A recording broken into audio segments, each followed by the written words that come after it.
तुम्ही बघत आहात आरोग्यदूत न्यूज मध्ये आपल्या सर्वांचं स्वागत आहे। आता आपण आलेलो आहोत पाचोरा मानसिंगा कॉलनीमध्ये। या ठिकाणी नगरपालिका असेल, इथं अतिक्रमण म्हणून त्या या ठिकाणी येऊन इथे या ठिकाणी 10 वर्षापासून या ठिकाणी घरं होते, तर त्यांचे आज अतिक्रमण म्हणून त्यांचे घर इथे तोडलेले आहेत।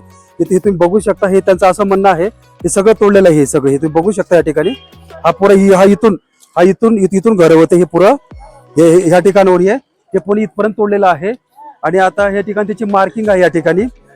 तर त्यांचं असं म्हणणं आहे की या ठिकाणावर असा रोड आहे आणि हे अतिक्रमण मध्ये आहेत असं त्या नगरपालिकेचं म्हणणं आहे। तर आपण त्यांच्याकडे जाणून घेऊया आपण। तुम्ही या ठिकाणी किती वर्षापासून राहता? 60 वर्षापासून। 60 वर्षापासून।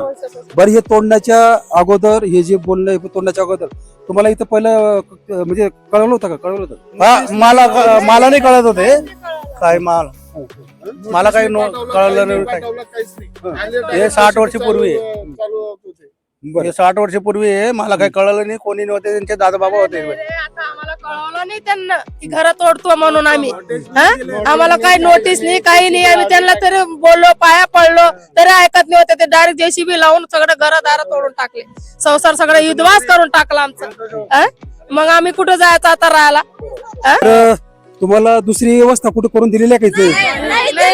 काहीच नाही दिलं नाही सर। आम्ही कुठं दिलं नाही। पोरं घेऊन कुठं जायचं आम्ही? गावाच्या बाहेर जा, गावाच्या बाहेर जा, गावाच्या बाहेर जा। काम नाही, धंदा नाही, काही नाही आम्हाला।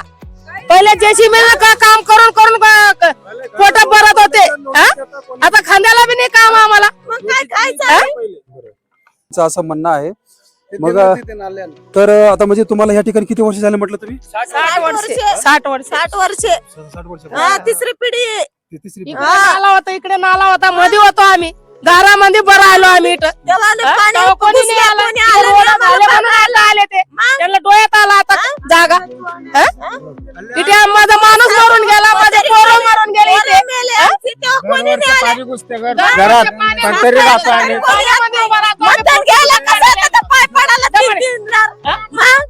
आम्ही देतो ना मतदान, आम्ही देत नाही का? मग या गरीबाला नाही खायो म्हणते। पाणीमध्ये आम्ही फोटो सुद्धा काढले सर, फोटो रस्त्यावर झोपा, आम्हाला काय घेणं देणार नाही तुमचं पोरं मरो का काय पोरं, ते रस्त्यात झोपा तुम्ही आणि तिथे झोपा। बाहेर जेवण माणसं असो काय असो, आम्हाला काय घेणं देणं नाही। आम्हाला बाहेरतून ते नोटीस येतात, आम्ही म्हणून तोडतात। ऑर्डर नको, आमच्या कॉलनीत ऑर्डर नको, म्हणजे आम्ही काय हिंदू समाज नाही का जाती वेगळे करतात लोक? आता शेवटी तुमचं काय, आता एवढं झालं तुमचं शेवटचं काय म्हणणं आहे तुमचं? आमचं हे जागा पाहिजे, आम्हाला दुसरं काही नको। आम्ही जागा सांभाळले ना, या जागाच पाहिजे आम्हाला। आम्ही काय गाव सोडून जाणार नाही, आम्ही कुठे जाणार नाही। आम्हाला हे जागा मध्ये राहत होतो आम्ही, आम्हाला हे जागा पाहिजे, आम्हाला दुसरी जागा नाही पाहिजे, आम्हाला पैसे नको, काही नको। बरं, तुम्हाला जर पर्याय व्यवस्था बाहेर करून दिली तर तिथे जाणार का तुम्ही? नाही, गावाच्या बाहेर नाही जाणार आम्ही, गावाच्या बाहेर नाही जाणार आम्ही। गावातच राहू आम्ही, गावाच्या बाहेर नाही जाणार। मग गावाचं बाहेर कसं राहू शकणार आम्ही? आम्ही मुसलमान आहे का? गावाच्या बाहेर जाऊ आता? म्हणजे सगळं लाईट बिल वगैरे सगळं तुमच्या नावावर? आमच्या नावावर आहे, नळपट्टी बी आहे, लाईट बिल बी आहे, सगळे। फक्त घरपट्टी नाही, फक्त आम्हाला म्युन्सिपालिटी घरपट्टी देऊन नाही राहिली या जागासाठी। त्यांच्या डोळ्यात येऊन झाले या जागा। मग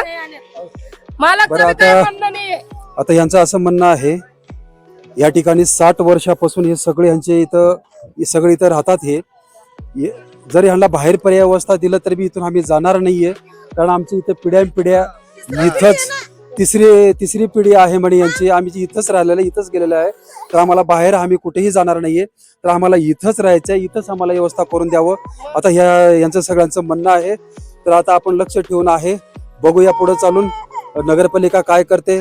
आता परत यांचं म्हणणं ऐकते न ऐकते, आपलं लक्ष राहील। धन्यवाद।